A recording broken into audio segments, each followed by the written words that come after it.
Hello, fellow travelers, or should I say aloha. I'm Jeb Brooks with greenergrass.com, and I'm trying out a really amazing new route. I'm in Boston, Massachusetts right now. I'm headed to Honolulu directly. This is the longest flight in the United States. You can't fly farther in the U.S. And not need a passport. So today is a really exciting day. We're going to check out this service. I honestly have no idea what to expect because I've never flown with Hawaiian. It's always exciting to try a new airline, and I'm excited to be sharing it with you. So let's head on and check it out.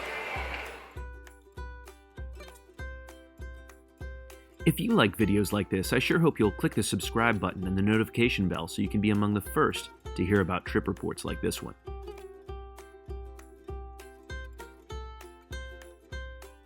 I have TSA pre-check. Unfortunately, it's not open in this terminal at this hour, so I was given a red stamp on my boarding pass and got to leave my shoes on, but I still had to take my electronics out. So just a heads up, if you are TSA pre-check, you may not get all the benefits at this early hour in this terminal.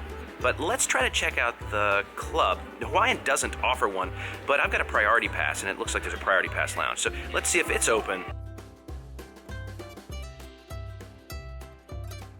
And that club, located down a dingy hallway, was open. There was plenty of seating, and breakfast was tolerable, although I'm kind of glad there weren't any eggs.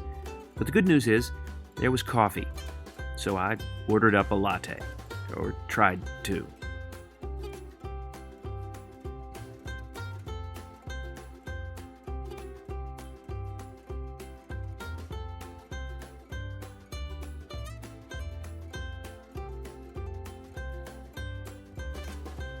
No matter.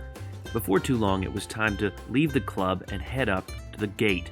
Boarding was just about to begin. Hawaiian, like most airlines, boards by zone. As first-class passengers, we were able to board in Zone 1, which meant heading down an escalator and hopping on board the Airbus A330 that would take us 10.5 hours to Hawaii. But that island feeling hit us just the moment we stepped into this cabin.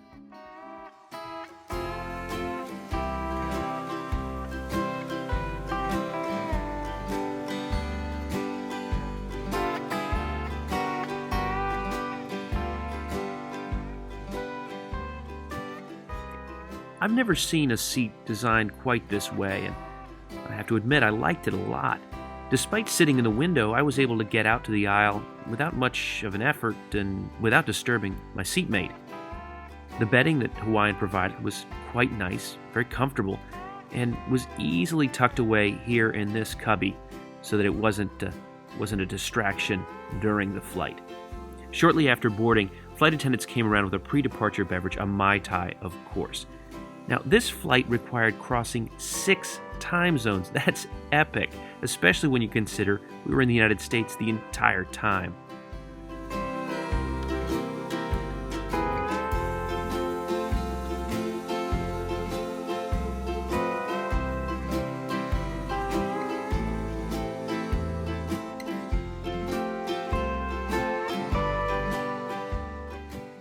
The seat design itself is really quite intuitive.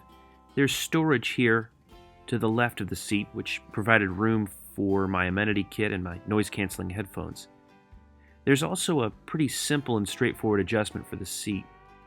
There's a universal plug between the seats, as well as a USB and USB-C plug, along with the light flight attendant call buttons.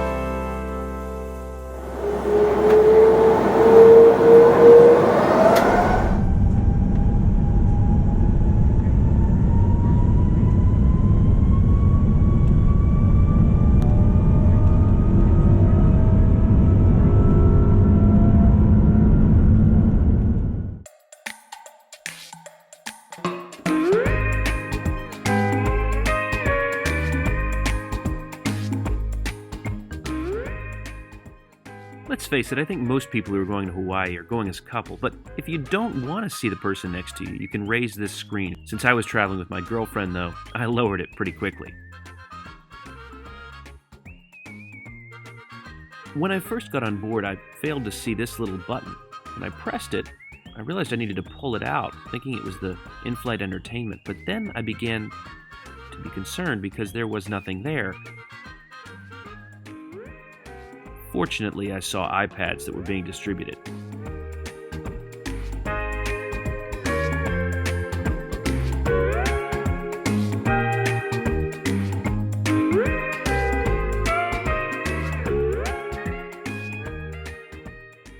Along with those iPads, Hawaiian provided headphones. Now, speaking of that in-flight entertainment, it was very nice to have this. As I've indicated, is a long flight, so it was great to have some entertainment provided by the airline. I found the selections to be very nice. There was plenty in the way of movies to watch. Now, I used those headphones as extra noise barriers on top of my QC20 Bose noise-canceling headphones. It was a nice little bonus. One drawback, unfortunately, this was the only in-flight map that was available to passengers. It was all the way at the front of the cabin. Not really ideal.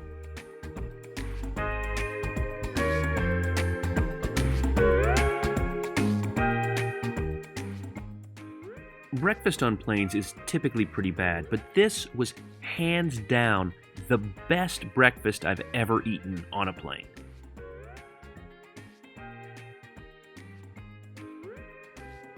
Now a bit more about why I like this seat.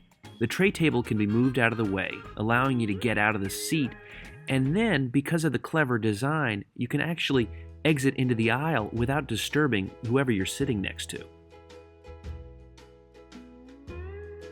Hawaiian offers 192 standard economy seats with 31 inches of pitch and 68 economy comfort seats with 36 inches of pitch in this A330.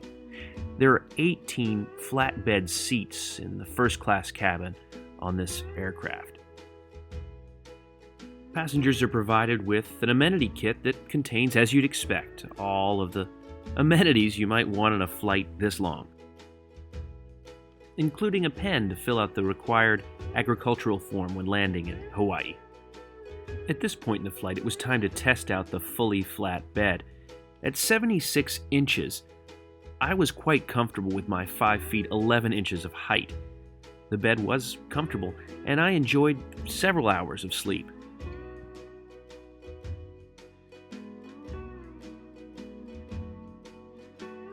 Shortly after I woke up, we flew over the California coast. Now, I'm not sure about you, but I find crossing lines like this is always pretty exciting on a flight.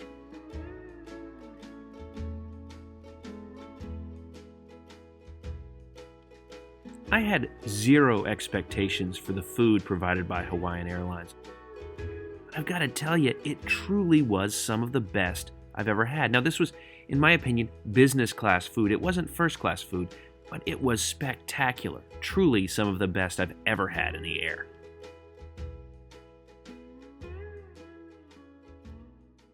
After a couple more movies, the iPads went away. All I had to entertain me was the in-flight map up at the front, and it was time to reflect on the flight. I rate my flights on an admittedly subjective rating system. I consider 5 categories. You can check out past ratings by visiting greenergrass.com/JebScore. First, the lounge. Well, since Hawaiian doesn't provide access to one, that earns them 0 stars. It's worth noting that this is an example of how this is a strange flight. Of course, most domestic first-class flights in the U.S. don't include lounge access, but this just doesn't seem like most domestic first-class flights. I really wish Hawaiian would consider adding lounge access to this flight. The seat was great. I really liked the direct aisle access, but wish it had been a bit more adjustable. This earns 4 out of 5 stars. The in-flight entertainment was basic, but adequate. I wish the iPad had some means of showing a moving map, but since there's no Wi-Fi, I guess that's just not possible. This earns Hawaiian 4 out of 5 stars. Now the food, 5 stars all day long. There's nothing more to say about this other than it was some of the best business class food I've ever eaten. Now for service, the crew were great when they were around. There were several times during the flight when they just seemed to disappear. As a result, they earned 4 out of 5 stars. So that brings Hawaiian to 17 out of 25 stars. That puts them right between JetBlue and Virgin Atlantic. For more comparisons, head to greenergrass.com/JebScore. As always, if you like the video, please click the thumbs up button, leave a comment, let me know what you think, and be sure to subscribe. But as always, between now and the next time, see you in the sky.